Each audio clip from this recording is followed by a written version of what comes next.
Hey, do you want to build a stronger family, create a better life? Well, that's what Divorce with Heart is all about. It's a show where I guide you along your divorce and co-parenting journey using the heart's wisdom, intuition, and legal expertise. So sit back, take a deep breath, relax. My name is Gina DiPrima. Let's get started.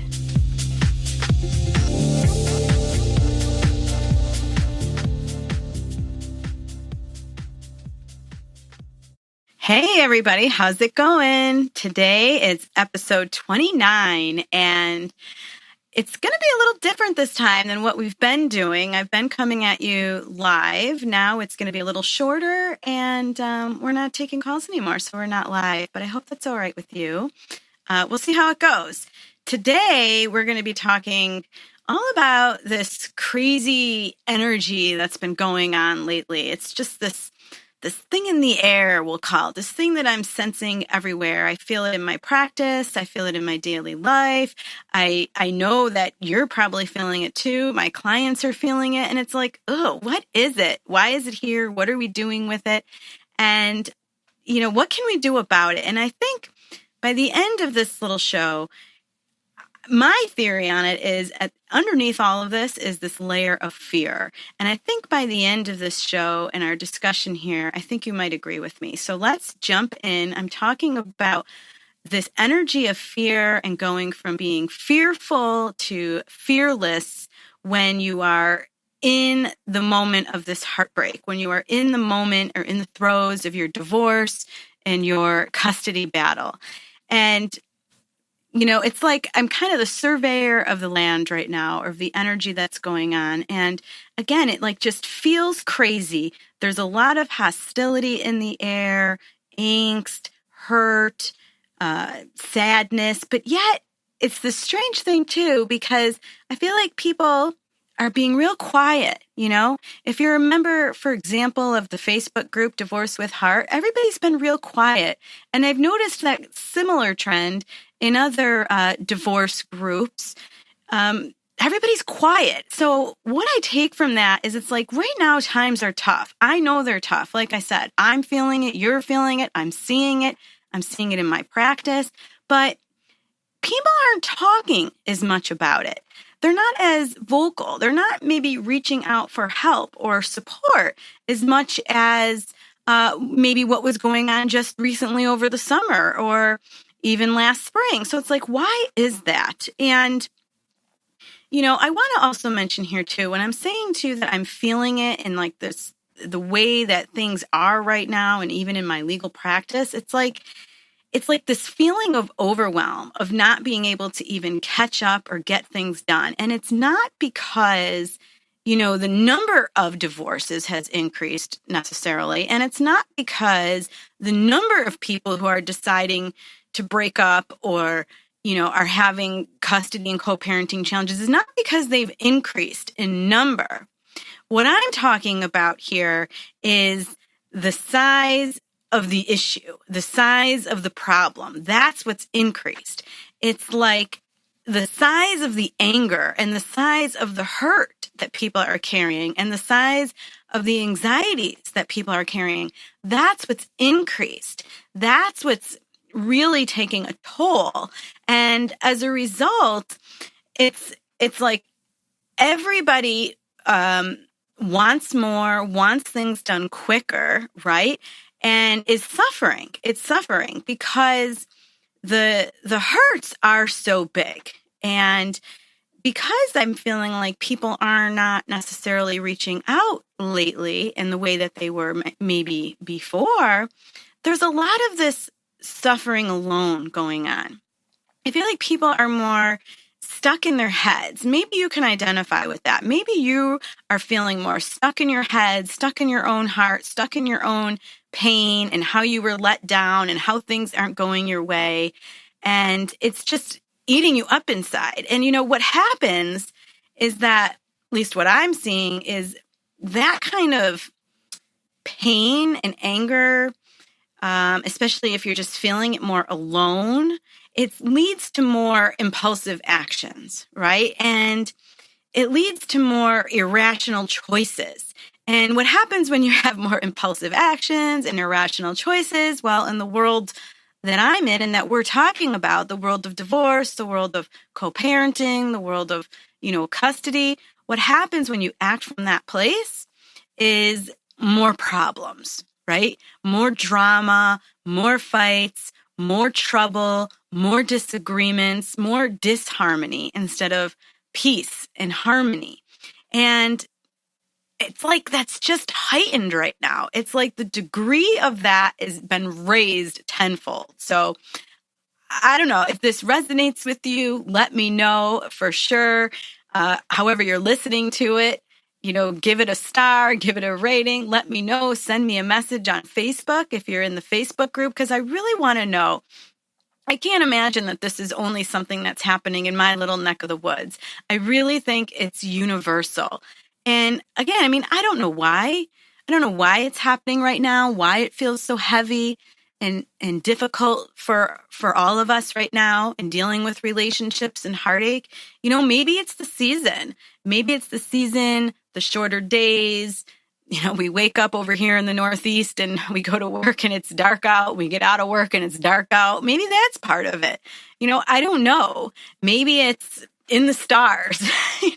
I don't know what it is or what the reason is of why it's happening, but I've definitely noticed that it's this trend and it's happening now, and it's this real heavy feeling, and it's happening more so now than it had been, recently.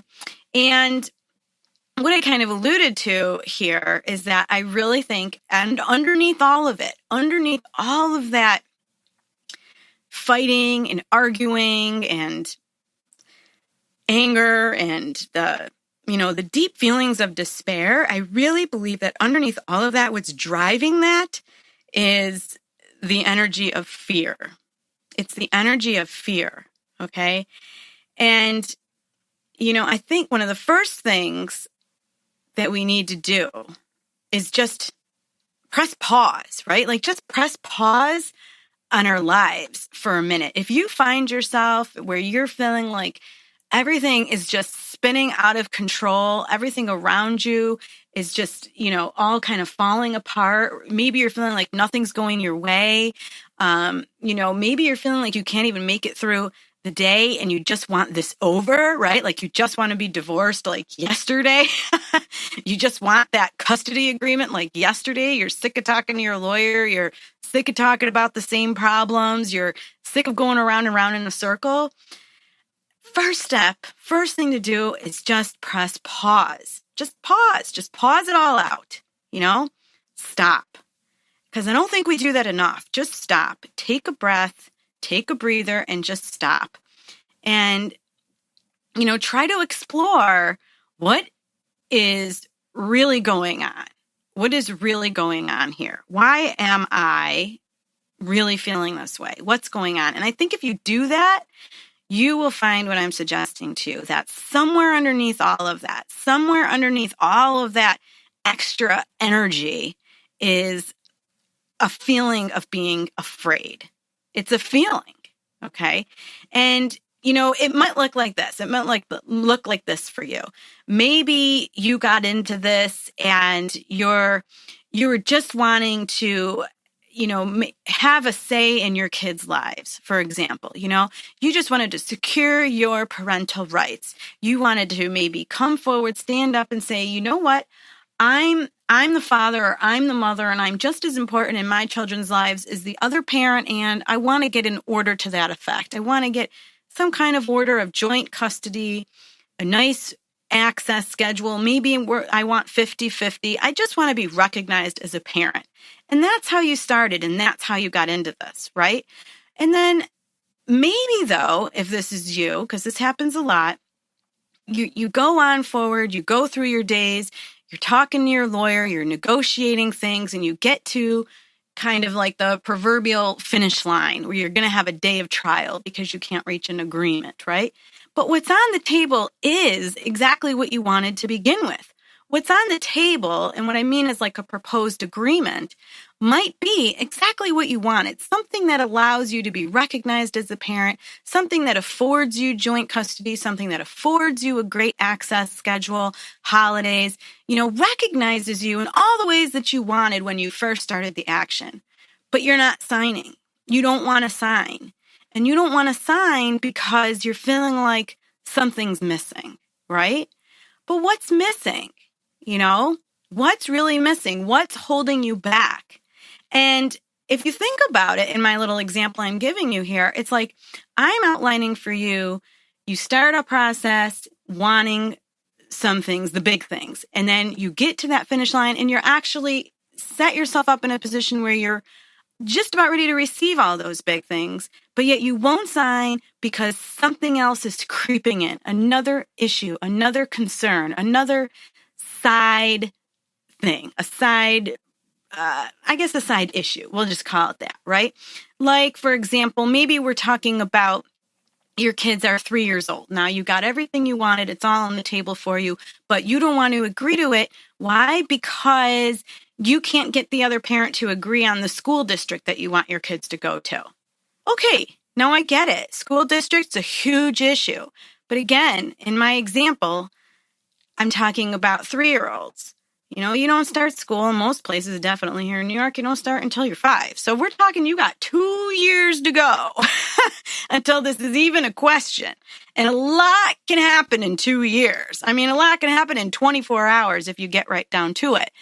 So what is it really that would hold a person back in my example, or hold you back if this sounds like you? What is it really that would hold you back from agreeing if everything else is on the table before you, everything you wanted, joint custody, the other parent's willing to work with you, you're going to work on things, you've provided for everything but this one side issue.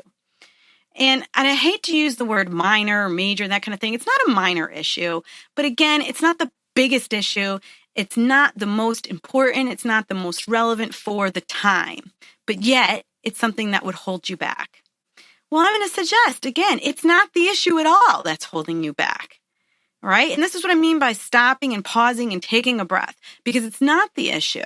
It's the underlying energy. It's the fear. It's the fear that creeps in that holds people back from signing agreements, even when that agreement outlines pretty much the big picture of what they really, really, really, truly wanted and desired going into it. Now, it may not be 100%. It may not have all the bells and whistles. It may not have every I dotted, and every T crossed. Of course, these things are always a matter of give and take. They're always a matter of negotiation, right? But I got to believe that on some level, if the agreement's there and if it's meeting all of your first level concerns, it's worth a hard look, and it's probably worth you really seriously signing to move forward with your life.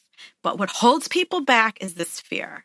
And in my example, it would look like, I don't want to sign because I don't want to be in this situation again. I don't want to go through this again. I don't want to have to litigate this again in 2 years. I want what I want when I want, and I want to make sure I'm going to have some control over the situation, and that my kids are going to go where I want them to go. That's how that sort of example and how fear would play out there, right? But again, if you're having that fear and you're allowing that fear to step in, it's like sabotaging you, and it's like sabotaging your family, and it's sabotaging your potential progress and where you could go, because if you can knock it out of the way and just trust and just be willing to take that risk and just trust, okay, I've gotten pretty much what I want. I'm definitely on solid ground now, definitely much more than where I was before I started. Now let's see how the next 2 years unfold. Let's go forward in the next 2 years in good faith, working together. I know I'm the parent, we're going to work together and communicate on things that are in our children's best interest. We've agreed to do that. Give yourself that time. Don't let fear stand in your way and hold you back because you're trying to maintain all the control now. Because the reality is, life doesn't work like that. It just doesn't work like that. And to make it real clear, kind of brutally honest, I guess, you might not even be here in 2 years, right? In my example. You might not even be here tomorrow. None of us are guaranteed tomorrow. What we have is today. And that's it. So that's just one example of how I see this energy of fear coming in and kind of holding people back from being able to take that step forward and actually achieve and really be able to receive what it is that people have wanted, what they set out to get in the first place.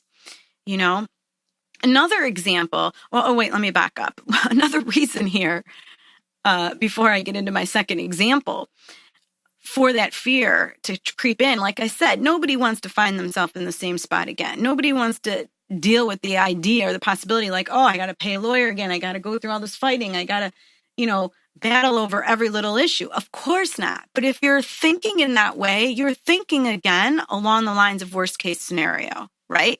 You're not giving enough credit to what you have now been able to potentially achieve, which is whatever that proposed agreement is, right? And hopefully you've been able to change and grow through the process of whatever got you to that point. And hopefully, the other party has too. Of course, we all want predictability. Of course, we all want finality. But when you're dealing with issues that affect relationships, families, children, really, nothing's ever final. It just isn't, because life changes daily. Circumstances change daily, and there has to be a mechanism to review agreements so that we can make sure that we're always doing what's best for our kids, because that's really what it's about. So don't let those other little things, side issues, get in your way of potential future success, right? And that's what I'm seeing a lot lately. Another example of how fear can creep in and kind of just sabotage you and where you're going is it can make you feel like you're absolutely going crazy, like you're out of your mind, because you're so scared now of the future that it's like you can't even see straight anymore. You don't even know who you are anymore. You might find yourself in a situation where now you're not just fighting to see your kids and be part of your kids' lives. Maybe you're fighting just to keep a roof over your head. Maybe you're fighting to have a few dollars in your pocket. Maybe you're fighting because you honestly don't know how in the heck you're ever going to survive once your marriage is dissolved, right? And that can really do a number on you if you let all those thoughts take over and consume you. Because it's a downward spiral. Because again, it's like you're spiraling out this worst case scenario of what the future could look like. And it's dark and it's bleak, right? And what happens then, it's like you're going to feel like you're going crazy. You might sound like you're going a little crazy, right? And you're probably not sleeping, not eating, maybe you're smoking, who knows? But the reality is you're probably not able to relax. You're probably not calm. You're feeling nuts. You're feeling like everything's spinning out of control. And unfortunately, when that kind of fear-based thinking creeps in, what I see is you're probably also, unfortunately, making some pretty poor choices. You're not then acting out of, any sense of security, right? Or safety. You're acting out of fear. So you're more likely to make these pretty poor choices. You're more likely to not hear, for example, the good advice or the sage advice of your lawyer or your counselor or somebody else that's really on your side, that you hired to be on your side for the purpose of guiding you through in a way that can be, as productive as possible. But it's like you're not able to hear and really listen to their advice or their directions and their instructions, because all you're hearing is that irrational voice in your head that's making you crazy, making you worried, making you think that how are you ever going to survive? And this isn't fair, and that kind of thing, right? And so, of course, what happens then? More problems, more drama, more aggravation, more upset, more money spent on attorney's fees, right? I mean, that's the reality of how fear can creep in and sabotage your potential success. And that's what's going on. And like I said, I'm seeing it even more so lately. The level of people's problems lately and issues lately is just intensified. So, I think another thing worth noting here is that when you have fear, when you're coming from this place of fear, what you're missing is trust, right? You can't be fearless unless you have some sense of trust. And I get it. It's real hard. Maybe you're even thinking, well, that's impossible. How can I have trust? How can I have trust for him? How can I have trust for her? Look at how they've just broken my trust and broken my heart. I get it. And I'm not even saying that it has to be trust for the other person. But what about at least giving yourself a chance? What about at least giving yourself a chance, looking yourself in the mirror and saying, you know what, I'm going to at least trust myself one more time. I'm going to trust myself to make the right decision, to make the right choices, and to step away from this fear-based thinking so that I can move forward and not sabotage my future with, kind of these echoes or the problems of the past, right? I mean, think about that. Maybe you could just give yourself that chance, okay? And I think this is really, really what we need here to get over this hump of whatever's going on. Let's call it the fall, bad juju energy time for divorce and custody. So how do we do it? Like I said, take a step back, press pause, slow down, survey the land yourself, figure out really, have a heart-to-heart with yourself. So it's all about, what am I really doing right now? What is it that I really wanted coming into this? On the big level, big level items. What is it that I really wanted to feel, right? What is it that I really want to feel into the future? What is it that I want my family to look like? What is it that I really need? And I don't mean on the surface. I'm not talking surface level stuff like I need more money. I need this much child support. I need this many hours of access. Okay. I'm talking something that's deeper rooted. I'm talking about, I want my kids to know that I love them, and I want my kids to know that I'll always be there for them, that I'm going to support them, and that they recognize me as their mother, their father, and it's a mutual thing. That's more of the deeper level thing that I'm talking about. I want my kids to grow up and know that they were loved by both of their parents. That's what I mean. I want my kids to grow up and, if they're going to complain about something when they're 18 years old or when they're hanging out with their first boyfriend or girlfriend and they're complaining about their family, I don't want it to be me. I don't want them saying that they had such a terrible childhood and we ruined it for them. I don't want to be the cause of their misery. That's what I'm talking about with sort of the deeper level stuff. Step away from just the legal jargon, the legal positioning, and think about your true, deepest needs and feelings that you want to have in your life and in your family and for your children. And if you can tap into that, then you know where to begin. I mean, it's just like if I'm preparing for a hearing or something, oftentimes I'll start at the end. I'll start with my closing argument, because if I start with my closing argument, then I'm able to build up. I know what I have to put in to get there. Well, I'm kind of suggesting you do the same thing. Look at the end and go backwards, right?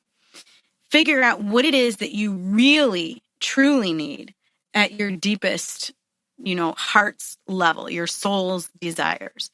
And, another quickie fix, another quick way around this, and I got this from a very special client of mine because I see her all the time. I've represented her for years, and I've watched her grow and just get stronger year after year. Because, yes, she's been on the opposite side of litigation year after year. But I got to tell you, she has gone from this place of fear to this place of being fearless. And I think the number one thing that helps her is prayer. And I'm not going to suggest to you, and, when I talk about prayer, I'm not talking about it in kind of this secular way. I'm not talking about it like that, okay? I'm just talking about it in the sense of being connected. of having time to set the pause button, stop, breathe, and connect to whoever your God is. It doesn't really matter. Just take the time to connect, take the time to listen, take the time to talk, talk it through, whoever you believe your God to be or your goddess to be, and ask for help, ask for guidance, and ask to be shown, what will be right for you. And then just step back and trust that your God, whoever it is, whatever it is there for you, listening to you, supporting you. And trust that you're going to be okay. Because, even though tomorrow is not guaranteed, you do have this moment and you are okay and you will be okay. Nothing that we're talking about here in the world of divorce and custody is catastrophic where it's like life-threatening. It feels like that. It can feel like that. I get it. But you're not on your deathbed. I guess I know that's blunt, but you're not, right? So with that, I hope this means something to you. I hope that this has made some sense here. I appreciate you listening again, and, let me know how you feel about it. Send me a note through the Facebook group, Divorce with Heart. That's the Facebook group. Send me an email. And if you have a question or a concern and you want me to maybe address it, I'm happy to do that. I'll do that on air. I'll answer questions. Send me the email if you don't want to communicate on Facebook. That's divorcewheart@dpremalaw.com. I'd love to hear from you, and especially if you get a quick sec and, when you're not driving a course and you're able to jump in front of a screen, any kind of screen, if you can hop over to iTunes and leave me a review or a rating, I would just be so appreciative of that. And I thank you. I thank you so much. Have a great week. Make good choices. And, try to slow down. Try to make your choices from a place that starts in your heart, not in your head and with all that, fear-based thinking that we're talking about. Thanks. Take care. Thank you so much for joining me today.